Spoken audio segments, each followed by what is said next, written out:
Hey, wake up. Hey. Oh, sorry. I was just having this like really good dream where there was this like handheld console and I could play all my games there because it ran Windows. It was such a good dream.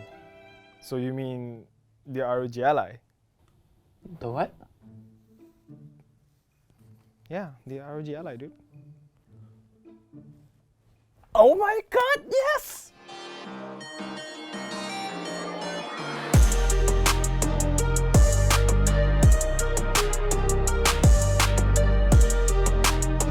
It's been quite a while now since a new device has managed to make me feel so giddy and excited to try it out, and the ROG Ally is just that. Now, I've pretty much been given the honorary title of Office Gamer in the Soichincha office for quite some time now, and when the ROG Ally finally made its way to Malaysia, I knew I had to give it a spin. Its biggest selling point, of course, is that it's a gaming handheld console running Windows 11. This gives it the ability to pretty much play any regular video game that you may already be playing on your PC at home, except this time on the go. Under the hood is the brand new AMD Ryzen Z1 Extreme processor with 8 CPU cores and 12 RDNA 3 compute units in its integrated graphics, and with 16 gigs of 6400MHz LPDDR5 RAM and a 512GB PCIe Gen 4 SSD, this thing should be powering its way through games no problem, right? Alright? Well, not exactly. So the ROG Ally has a nifty little feature that lets you toggle just how much juice you're pumping into that Ryzen Z1 Extreme processor, choosing between silent mode for 10 watts of power, performance mode for 15 watts, and turbo for 25 to 30 watts of power. And so far, based on my time with the ROG Ally, as long as you're giving the Ryzen Z1 Extreme enough power, you should be able to play most of your games just fine with 60 FPS an easy enough target to reach most of the time, though dips to 30 FPS can be a thing too. Take Total War 3 Kingdoms for instance, where at 720p with graphics set to the high preset, I was able to get 50 to 60 FPS at turbo mode, while in performance mode I was getting around 45 to 50 FPS. F122 meanwhile at 1080p medium settings and AMD FSR2 turned on, it had no issues whatsoever getting 60 FPS in turbo mode. In fact, with the same settings at performance mode, it also easily averages 60 FPS, with the very occasional dip to the mid-50s.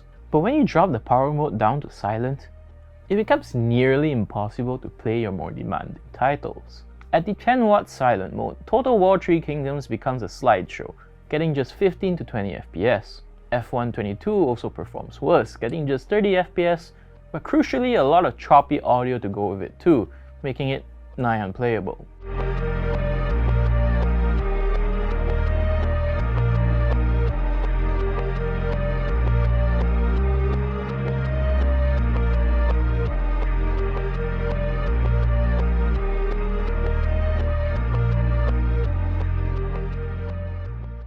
Now you could just say that, oh, I'll just run it at performance or turbo most of the time.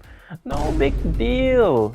Except it is if you're planning to play it on the go for long periods of time. For a portable gaming handheld, the ROG Ally's 40Wh battery does struggle to keep up if you're away from a plug point. In FIFA 23 for instance, running at turbo mode with the resolution set to 720p low and brightness down to 30%, I was only able to get about 2 games and a bit before battery life was critical. Switching to performance mode meanwhile helped a little bit, and I was able to get around 3 and a bit matches, or just over an hour of gameplay.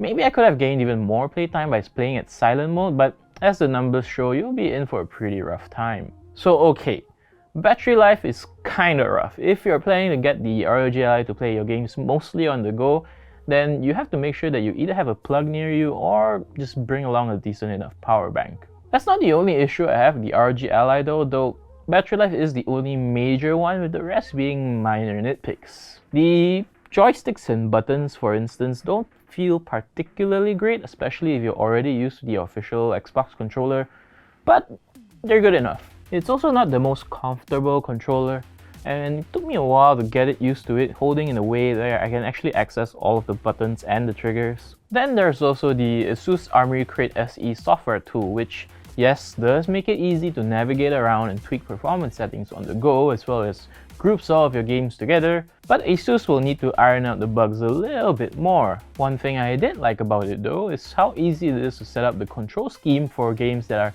normally keyboard and mouse only, though I'd still shy away from competitive shooters if you're using it as it is.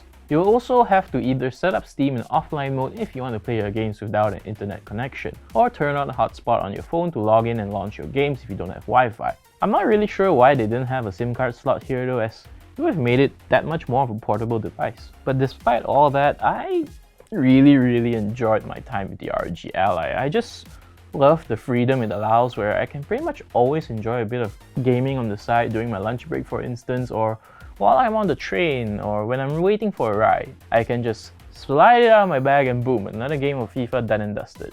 And that display is just... it's a 7-inch 1080p IPS display with a 120Hz refresh rate that gets bright enough when you want it to, but even at low brightness, the contrast is good enough that you can tell what's going on the screen. I mean, I don't even think the 120Hz is necessary here. I capped most of my games to 60Hz anyway, but it's nice to see it be an option. Even the pair of front-facing speakers are just really good and clear. They won't light up a room full of people, but when you're playing alone on the couch, it's great. Perhaps the biggest reason I love it so much too is that I can finally play games away from my gaming PC at home. Yes, I know gaming laptops are a thing, but let's face it, when you're a working adult who travels a lot, having a thin and light laptop such as a MacBook Air is a much more practical option. It's easy to carry around and the battery life will last you hours rather than minutes. But what about gaming? That's where the ROG Ally comes in. Rather than having a single bulky gaming laptop with me all the time, I now have my work laptop and the ROG Ally in my bag. My laptop takes care of all my work needs, and once I'm done, I can just grab the Ally for some games away from home. It weighs just 608 grams, meaning I barely feel it in my bag anyways, though like I said, you do need the charger too. But then when you remember it's a 65-watt USB-C PD charger and boom, you only need one of them in your bag to charge both your laptop and the ROG Ally. It's absolutely perfect for my needs. Of course, there's still the matter of price. The ROG Ally with the Ryzen Z1 Extreme, 16GB of RAM and a 512GB SSD comes in at $3,299, which honestly isn't even that bad. I don't think you should get it as your only Windows PC for work and play, but if you want it as a secondary accessory like me, I think it's a fair enough price for most. It's also worth mentioning the elephant in the room here, the Valve Steam Deck. Except it's not officially available in Malaysia, and unless you're willing to go through grey importers, it likely won't be for the foreseeable future. It also runs SteamOS, which is arguably better than Windows if all you're playing is games on Steam, but the ROG Ally does let you play other titles too, such as Diablo IV. There's also the matter of warranty if your Steam Deck has issues. The ROG Ally, on the other hand, has a 2-year warranty in Malaysia. Don't get me wrong, the ROG Ally isn't for everyone, and unless you're willing to fork out at least another 7 grand for the additional ROG XG mobile external graphics card from Asus, likely won't replace your actual gaming PC anytime soon. However, it's a great accessory for gamers, and I have no doubt that many of you will enjoy it just as much as I do. Anyway, thanks for watching our review of the ROG Ally. If you're planning to get one for yourself, let us know in the comments below what's the first thing you guys will be playing on it. Like this video if you enjoyed it, and remember to subscribe for more from us here at Search and Chow. This has been Raymond, signing out.